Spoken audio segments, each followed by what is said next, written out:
welcome back sa ating channel na It's a Trap. Napakaganda ng umaga ngayon. Hindi lang para sa ating carnivorous plant, ay para rin sa atin. Diba? Pagkatapos ng puro ulan, tapos biglang magkakaroon ng araw, masarap sa pakiramdam, no?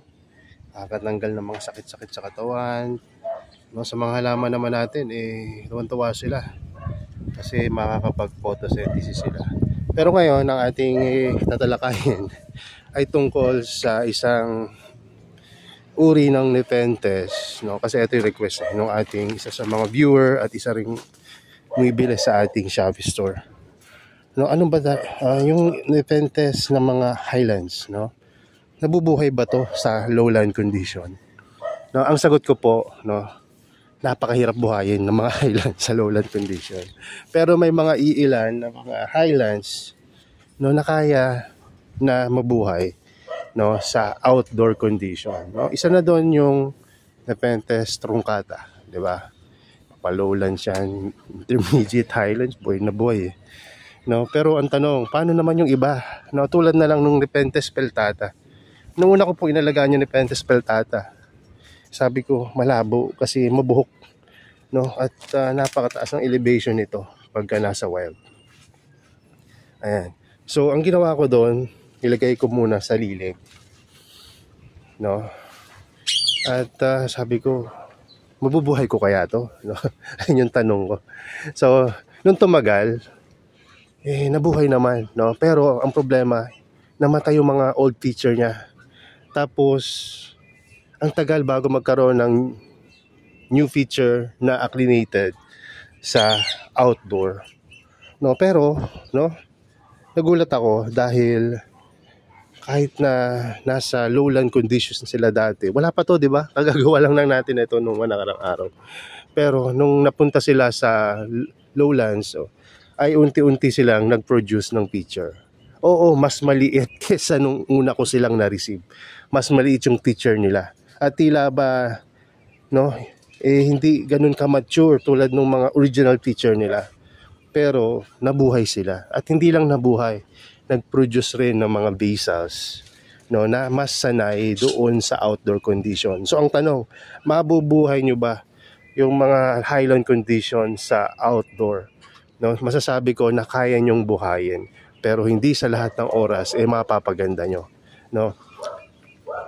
Pero kung kayo nakatira sa Tagaytay, sa Silang, sa Baguio, at sa mga probinsya tulad ng Bukidnon, na mas malalamig yung klima at mas humid, sa palagay ko, kayang-kaya nyong buhayin yun, no? Ayan, tulad na itong Nepenthes peltata na to, natira, no? Bakit natira? Kasi yung mga Nepenthes peltata natin na malalaki, naibenta ko na, sorry. Pero,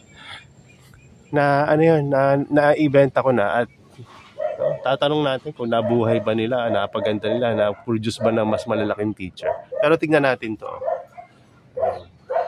So ima-manual zoom ko na lang kasi hindi ko pala na-on yung GGI zoom. Ayan. Ito yung Nepenthes peltata, no? At ito yung mga sumunod na feature niya, mas malaki na, di ba? So nagkaka-feature si Nepenthes peltata. Ito pa yung iba. Nepenthes peltata. O, di ba? Ang ganda kaya. O, tingnan niyo, for keeps na to. Ngayon ko lang nakita itong picture na to. Hindi ko pa isabit. Ayan. No, at ire-repat ko pala yung mga ibang Nepenthes peltata. Ito pala, malaki-laking feature. Ay, hindi pala ito sa peltata, sorry. No, pero may malalaki tayong feature ng Nepenthes peltata. Hindi ko lang talaga na video. Kasi sa dami ng halaman nandito. Ayan. So, ito, no, pagka nilagay nyo yung Nepenthes peltata sa mas mahangin na lugar, mabubuhay pa rin. Yung as in lowland condition talaga siya, mabubuhay. Pero kung sakaling ilagay nyo siya sa yung tanghaling tapat, yung pulsan, yung mala BFT yung condition, which is hindi naman dapat yun. Kahit sa anong Nepenthes, oo, mabubuhay yung highlands doon.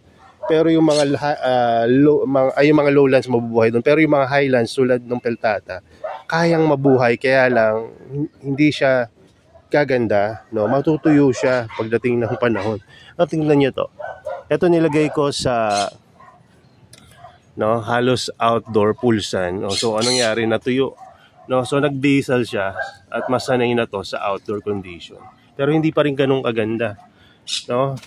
O ito pa yung ibang peltata natin. O ito, nasa lilim siya tapos nilagay ko sa arawan. No, itong picture na to, dito na to tumubo. Pero ayan, no, natuyo at yung mga sumunod, no, hindi na naging successful. So maganda sa kanya, sa shaded lang na inaarawan ng morning sunlight and late afternoon. No, ang maganda lang pag minsan ay pinaparanas niyo sa kanya yung medyo harsh condition, nagbi-basal siya, you know. Nagbi-basal siya. Kaya minsan sinasadya ko rin na pahirapan para mag-basal at pagka nakita mo nang nagka-basal, pwede mo nang ilagay uli sa lilim, no. So pasensya na sa pamamaraan ko na hindi ganoon kaganda na ini-stress ko talaga yung plants. No, pero ito tingnan niyo tong trongkata na to. Oh, dito na lumaki yan, nabuhay naman, ang laki pa ng feature. At sa tingin ko mas lalaki pa yung feature nito dahil nilagay na natin sa mas shaded na lugar. Ayan. So ayun, ito yung next feature niya, ang laki oh. At kung napapanood niyo yung mga previews na mga video about this trongkata. Ito yung pinakain natin ng ibon, tapos nung na-digest niya na pinakain naman natin ng daga, no? So ganoon katindi itong trongkata na to. Ang laki na ng ang laki na ng in-improve ng ang liit lang nito dati at wala tong maayos na feature ha. Walang maayos to na leaf at ngayon nagtitindi na. Ang laki na ng leaf oh. So ito naman yung ibang Edward Chana trongkata natin, ayan. Hindi ko alam kung anong mas maganda sa kanya. Nung nilagay ko siya sa mas mahangin na lugar, gumanda yung leaf niya. Pero ngayon na ilalagay ko na uli siya sa medyo malilim at less stress na lugar, hindi ko alam kung anong magiging reaction niya. Susubaybayan natin. Hopefully mas maganda yung maging condition niya dito. Ayan. At alam nyo na rin dun sa mga matatagal na nag-aalaga ng mga nepenthes na talaga naman na alam nyo na kung paano i-induce yung mga basal. Alam nyo na rin, di ba? Through cuttings, ganyan. Tapos, minsan tinatanggal nyo yung main growth para mag-produce ng basal. So, ayun.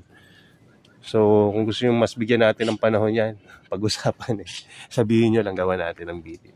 So, ayan, nilagay na pala ni Mrs. dito yung mga nepenthes. Pero, sabi ko sa kanya, ilagay niya by variety or cultivar. Sabi niya, hindi ko naman alam mga pangalan ng nepenthes mo So, ang gagawin natin, tayo na a-arrange sa kanila, no? Kumbaga systematically yung magkakasama yung magkakagrupo. Ayan, kasi nilagay lang niya randomly dito. Mas maganda kasi magkakasama yung magkakagrupo kasi malalagay mo siya sa lugar na kung saan mas suited sa kanya. Hindi ka rin malilito kung anong cultivar yon, no? Kung iba man yung mag-aalaga, no? At kung wala mang feature, mas maalam mo, no? Kung anong cultivar siya. Mahalaga rin yung paglalagay ng label. No? So, ano bang katunayan natin na kaya natin buhayin yung mga highlands sa lowlands? So, ayun na nga, ayan, puro mga peltata yan. Buhay na buhay dun sa labas. So, ngayon pinasok natin, mas malamang mas gaganda itong mga to. Ayan. So, may mga ibang mga nepenthes lang na mas maarte kaysa sa peltata, no? Na hindi ko pa rin masabi na kaya nating buhayin lahat ng highlands dito sa lowlands. Pero may nakapagsabi sa akin na matagal na nag-aalaga ng nepenthes, mas madaling buhayin yung maliliit na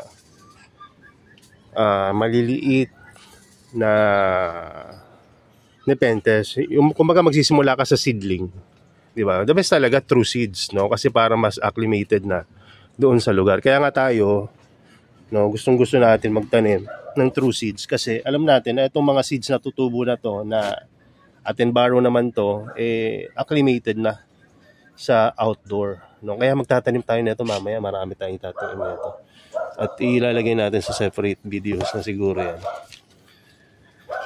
no? So maganda kasi dahil ibig sabihin, di ba, sanay na, kumbaga tumubo yan dito sa growing area, malamang kayang-kaya niya na yung condition dito. No? Isa sa mga patunay niya, itong mga halaman natin na to, na nakuha ko ng seedling pa lang sila. Isang tray ito nung binili ko kay Sir Roselo. At ngayon naman, Kailang cuttings na ako dito. Habang kinakatings mo, lalong dumadami. Kaya ganun katibay pagka sa mismong lugar mo dumating. No? So, kayang mabuhay ng mga highlands sa lowlands. Kaya lang, advantage talaga nila yung mga nakatira sa mga highlands, malalamig na lugar. Advantage nila yon na meron silang ganong growing condition, no? Kung ako pa ipapipiliin, saan ko gusto kong mag-alaga ng mga highlands? Siyempre sa highlands. 'Di ba? Kasi hindi ka masyadong mahihirapan sa pagtitimpla or paghahanap ng kiliti nila o tinatawag na sweet spot, 'di ba? Na madali nang alagaan. So, ano pa bang pwede kong mai-suggest pa sa pag-aalaga? Kasi ni-request natin 'to kung kaya ba talaga daw mabuhay ng peltata sa lowlands, no? Kaya. Mahirap, madali lang. Lalo na kung yung halaman na bibili nyo acclimated na dun sa lowland condition. Pero kung bibili kayo na galing sa highlands, ito pala, mahalaga pala to, buti na alala ko.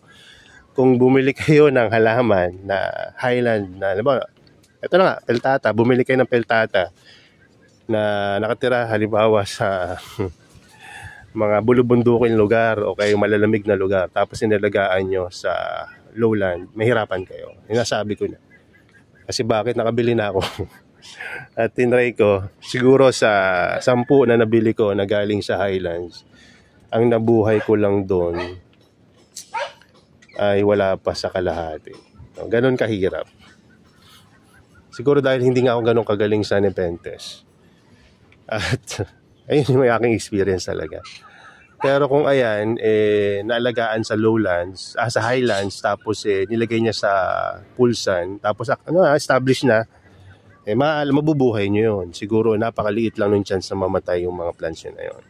So, kung sa highlands siya inalagaan, tapos nilagay sa arawan, mas mabubuhay yun ng mga taga-lowlands. No? So, dahil ilang beses na rin ako kabili sa iba't ibang mga seller, supplier. Alam ko na ang hirap buhayin talaga pagkagaling sa highlands, no? At bukod pa doon, mas maganda bumili na kayong rooted, no? Yung ma-establish na yung ugat, may mga basals na or may mga ganda ng leaf na grown sa outdoor. Ayun, mas mabubuhay niya yun, no? Pero kung bibili kayo ng mga cuttings pa lang, good luck.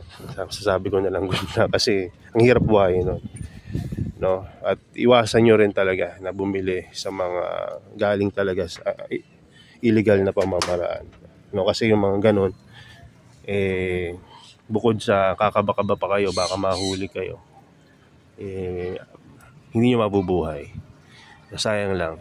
Kung mabuhay nyo man, maging sakitin yun. Ang hirap alagaan. Kasi hindi sila sanay sa lugar na na mainit. Kasi sana yan, no, yung mga thousands of di ba, meters above sea level yung mga saan sila nakalagay. Alagaan nyo sa taas lang ng bahay nyo or sa growing area nyo. Hindi nyo basta-basta mabubuhay. Balitaan nyo kung gano'n kayo kagaling, no? May mga technique kayong ma-share, pwede nyo pong i-comment sa comment section. Pero sa experience ko po, bilang hindi ganun kagaling mag-alaga ng Nepenthes. Hindi kasi ako ganun yung parang baby yung mga alaga ko. Dito kasi nahirapan sila dahil yung growing condition natin dito mahangin. Ngayon lang tayo nagkaroon ng growing condition na ganito. Kaya nga sabi ko baka makatulong to sa mga alaga nating Nepenthes. No? So hopefully mas maging maganda yung growing condition nila dito. At babalita ko kayo kung ano man yung mga pangyayari dito. Pero ngayon pa lang nararamdaman ko na malaki talaga na maitutulong nitong growing area ko na to. Dahil bukod sa makapag-propagate ako kahit na at makakilo sa growing area kahit na maulan, bumabagyo, magbibigay ito ng more humidity, no, sa aking mga plants. So napakahalaga niyan, no? Kung bago ko tapusin itong video, no, tungkol sa Nepenthes peltata na tinatanong ng ating kaibigan na subscriber sa ating YouTube channel and Shopee store, no, ito yung mga basic na pwede kong i-share sa iyo, no. Kayang mabuhay ng Nepenthes peltata sa medium na sphagnum moss and perlite. No? At pwede rin siyang mabuhay sa coco peat and coco blocks, no? Coco coir, no? Kaya nilang mabuhay diyan. No, kasi Nepenthes sila eh, no? Matibay sila pagdating sa medium. Pagdating naman sa watering, no, mas maganda na kung tubig ulan gagamitin mo. No, kung wala ka man tubig ulan, gawin mo mga reverse osmosis, distilled, purified water. Iwasan mo yung pagdidilig ng yung mga tap water or tubig balon, mga ganun. Mamamatay yung halaman, no? So, ang Nepenthes peltata, hindi rin nila gusto yung masyadong matubig, no? Gusto nila yung medyo dry. No, ayan, no? At mas dry pa dyan. Maulan lang ngayon, kaya medyo moist talaga yung mga medium ko ng mga Nepenthes. Pero naranasan ng Nepenthes truncata dito yung almost dry na almost dry na sila. Pero bubuhay pa rin. Pero wag niyo naman paabutin na gano'n yung bone dry. Moist pa rin, no? At kaya nilang mabuhay ng maayos, no? Sa ganung klase ng medium and sa tubig. Pagdating naman sa pagpapaaraw, the best na nakita ko sa kanila na nag-feature na malalaki ay nung nilagay ko sila sa shaded area na nasisikatan ng morning sunlight directly and late afternoon. Doon ko sila nakita nag-feature na malalaki. Sabi ko, kahaya pala. At ang gaganda pala nung ganitong klase ng variety. Di ba? Magbibigay rin sa inyo ng kasiyahan na makakita ng mga gandang picture ng mga nasa highlands na mga plants, no? So, wag nyo nang stressin ng gusto yung mga highlands nyo kung hindi nyo naman plano na i-induce yung basals or kung ano man yung gusto nyo gawing experiment tulad ng ginawa ko, no? Nagbe-basal rin naman yan kahit nasa lilim, pero pag na-stress sila, mas nag-i-induce sila ng basals. So anyway, yun lang muna yung ating bakal humaba na ng gusto to. Etong video na to about sa Nepenthes peltata, no? At kung kayo po ay gustong bumili, meron pa tayo niyan sa Shopee store natin. Ayan. At hopefully kaya ako nagko-collect ng Nepenthes peltata kasi ang pangarap ko ma-cross siya sa mga ibang variety ng Nepenthes dito sa ating growing area.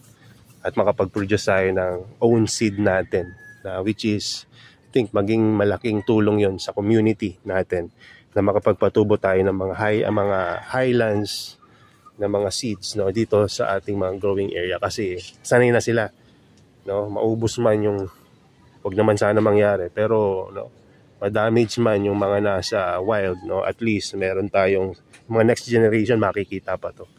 At hopefully, no, makapagtanim rin tayo sa wild kung magkaroon ng mga activities yung DNR na planting ng mga ganitong klaseng halaman sa wild para ma-restore yung kanilang ecosystem environment. Ay sana mangyari nga yan in the future, di ba? So kaya nga nagpa-register tayo sa DNR para pag may mga ganong programa, no, ay sana maka-join tayo. So yun lang muna. God bless sa inyo. At sana nasa mabuti kayo lahat na kalagayan tulad ng mga halaman nyo. Diba? So God bless. Bye-bye.